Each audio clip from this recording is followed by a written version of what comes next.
Hello दोस्तों, स्वागत है आपका हमारे चैनल स्टडी विथ नंद पर। तो आज की वीडियो में हम बात करने वाले हैं 10वीं कक्षा का संस्कृत, जो चैप्टर का नाम है मंदाकिनी वर्णन। तो इस चैप्टर का हम देखेंगे ऑब्जेक्टिव और सब्जेक्टिव, जो है कि 2026 में आने वाले एग्जाम में इस चैप्टर से 100% क्वेश्चन पूछने की संभावना है। अब लोग क्वेश्चन को मिस आप क्लास देखना मिस ना करें और लाइक सब्सक्राइब भी करिए। आइए चलिए क्लास स्टार्ट करते हैं आज का।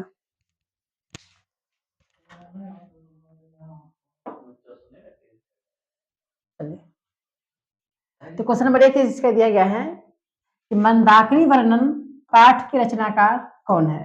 ये मंदाकिनी वर्णन जो है उसका लेखक कौन है इसमें से। तो फिर चार व्यक्ति का नाम दिया गया, चार व्यक्ति एक होगा, इसका आंसर हो जाएगा सोमनाथ हो जाएगा, कभी हो जाएगा महर्षि वाल्मीकि जी ने क्या लिखे मंदाकिनी वर्णन पाठ को उन्हीं के लिखावट हैं। चलिए क्वेश्चन को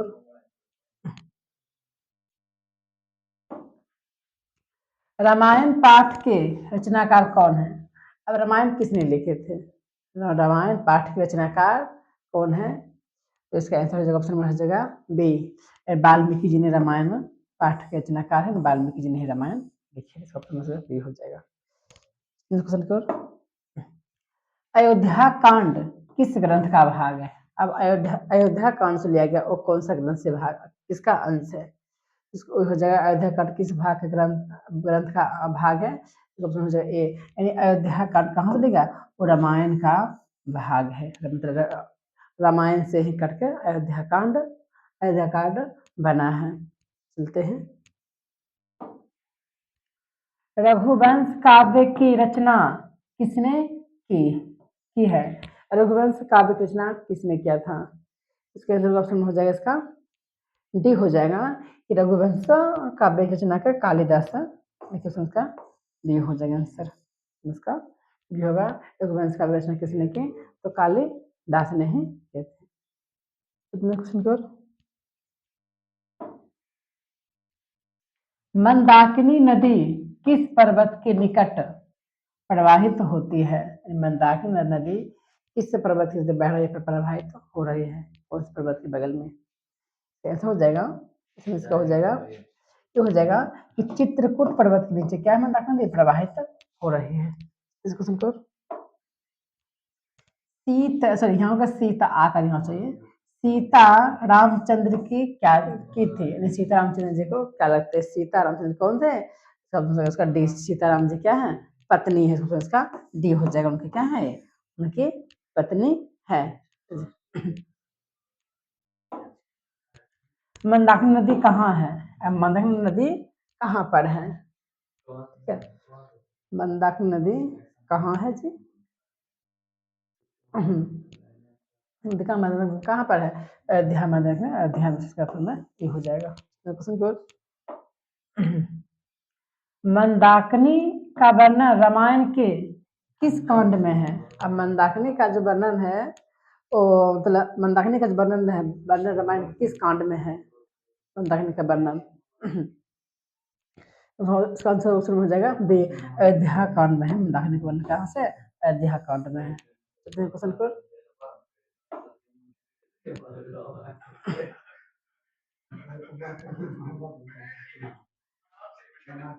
मंदाकिनी वर्णन पाठ में किस नदी का वर्णन है।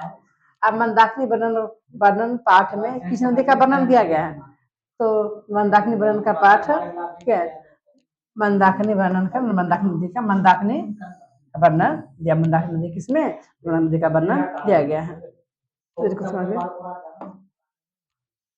मंदाकिनी नदी में कौन स्नान करते हैं, मंदाकिनी नदी में कौन स्नान कर रहे हैं, तो मंदाकिनी नदी में ऋषि लोग, ऋषि मुनि क्या है स्नान कर, उसका मतलब क्या हो जाएगा, उसमें इसका डी आंसर हो जाएगा। मंदाकिनी राज की क्या दिखती है, मंदाकिनी राज क्या क्या दिखती है, हो जाएगा डी हो जाएगा, नली निधि में से उसका डी हो जाएगा। मंदाकिनी नदी क्या राज दिखती है, तो क्या होगा नली ऋणी दिखती है। मंदाकिनी नदी किस पर्वत के निकट बहती है, मंदाकिनी नदी किस पर्वत के निकट बहती है? 4 पर्वत दिया गया है, तो 4 में किसी एक इसका प्रश्न हो जाएगा इसका डी कि मंदाकिनी नदी क्या? तो मंदाकिनी नदी नंबर डी कहाँ पे? तो चित्रकूट पर्वत के निकट बहती है। डी हो जाएगा। नाचने के समान कौन दिखता है? अब कौन सा ऐसा दिख रहा है कि नाचने के प्रतीत दिख रहा है? इसका समझ जाएगा बी हो, ये होगा पर्वत। पर्वत जो है नाचने के प्रतीत दिख रहा है, जब पानी जब हिलोर मारता है पर्वत को लग रहा है कि वो नाच रहे हैं। हंस सारस से सेवित विचित्र तटों वाली कौन है? हंस सारस से सेवित विचित्र तटों वाली कौन है? तो समझ जाएगा इसका सी हो जाएगा कि मंदाकिनी नदी, इसका सी हो जाएगा।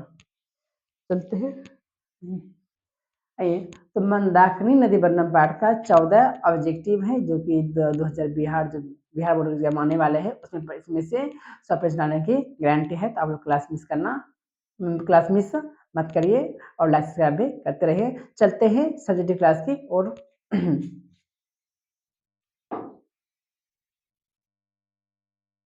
जगह है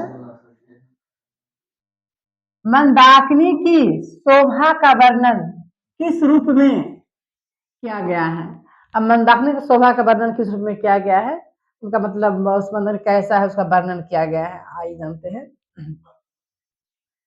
तो वनवास काल में जब राम सीता और लक्ष्मण के साथ चित्रकूट जाते हैं, तब मंदाकिनी की प्राकृतिक सुषमा से प्रभावित हो जाते हैं। वे सीता से कहते हैं कि यह नदी प्राकृतिक उपदानों से सम्मिलित चित्त को आकर्षित कर रही है। रंग बिरंगी छटा वाली यह हंसों द्वारा सुशोभित है। ऋषिगण इसके निर्मल जल में स्नान कर रहे हैं। ऊंची कछाड़ों वाली यह नदी अत्यंत रमणीय लगती है। जब जिस टाइम राम सीता और लक्ष्मण जब वनवास गए तो सबसे पहले कहा, तो पर्वत मंदाकिनी नदी के पास जब गए थे तो उस नदी का वर्णन उनको बता रहा है कि ये नदी पवित्र है, इस नदी में ऋषि मुनि लोग ही सिर्फ स्नान कर रहे हैं। और नदी के मतलब उसका सुंदरता, नदी में क्या है, कमल का फूल है और उसमें हंस सारस से भी क्या है मतलब टहल रहे हैं, उससे और मंदाकिनी नदी का वर्णन और सुंदरता को बढ़ाती है।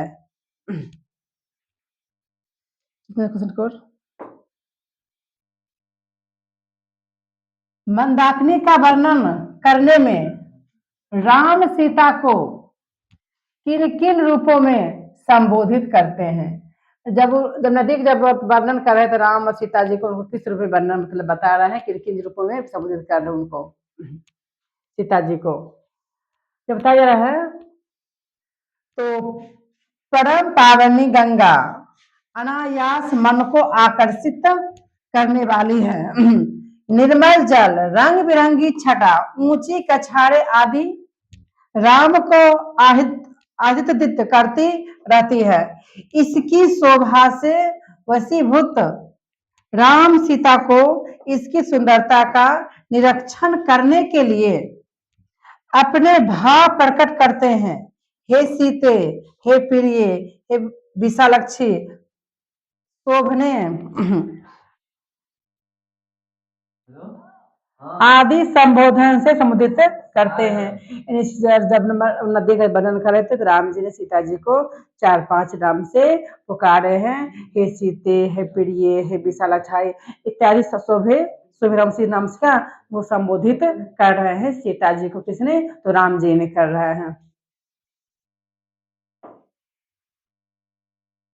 मंदाकिनी वर्णन पाठ का 5 वाक्य में परिचय दे। मंदाकिनी नदी है उसके उनके बारे में 5 वाक्य बताना है, उनका 5 विशेषता क्या है। तो वाल्मीकि रामायण के अयोध्या कांड की सर्ग संख्या 95 से संकलित इस पाठ में चित्रकूट के निकट बहने वाली मंदाकिनी नामक छोटी नदी का वर्णन है।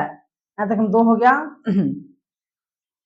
इस पाठ में आदि कवि वाल्मीकि को काव्य सहित तथा वर्णन क्षमता अभिव्यक्त हुई है।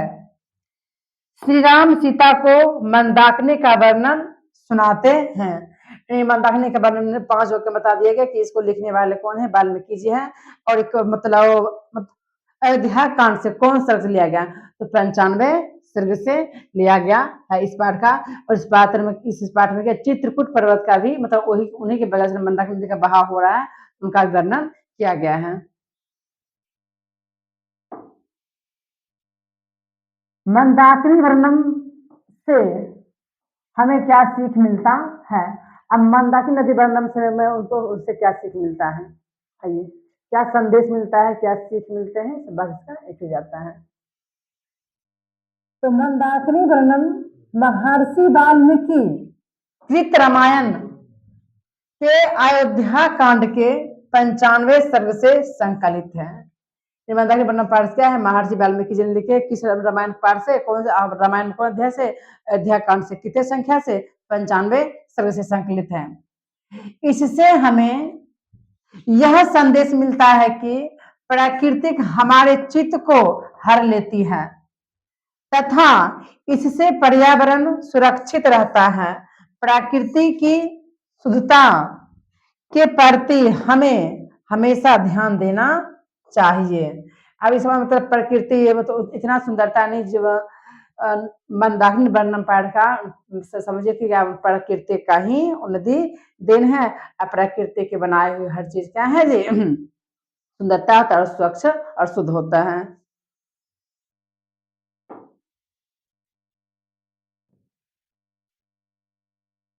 मनुष्य को प्रकृति से क्यों लगा रखना चाहिए? अब मनुष्य को प्रकृति से लगा क्यों मतलब क्यों रहना चाहिए, क्यों रखना चाहिए? तो कैसे हो जाएगा? प्रकृति ही मनुष्य को पालती है।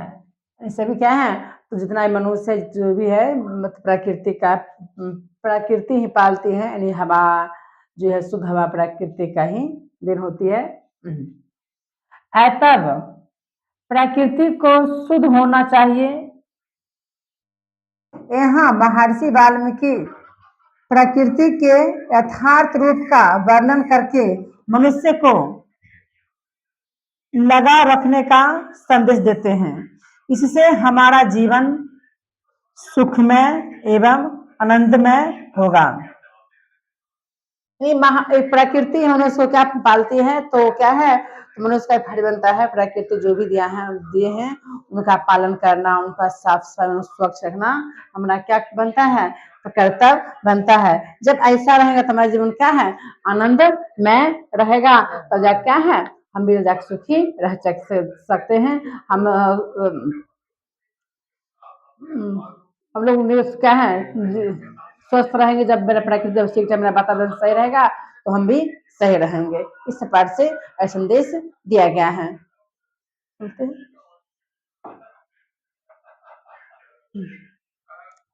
तो मंदाकिनी वर्णन चैप्टर पाठ का 5 था सब्जेक्टिव, 14 था ऑब्जेक्टिव, जो कि 2026 में बिहार बोर्ड आने के परीक्षा में क्या है 100% गारंटी है। तो आप लोग क्लास को लाइक सब्सक्राइब करना और क्लास देखना मिस ना करें। तो चलते हैं, फिर हम आपको अगले क्लास में मिलते हैं।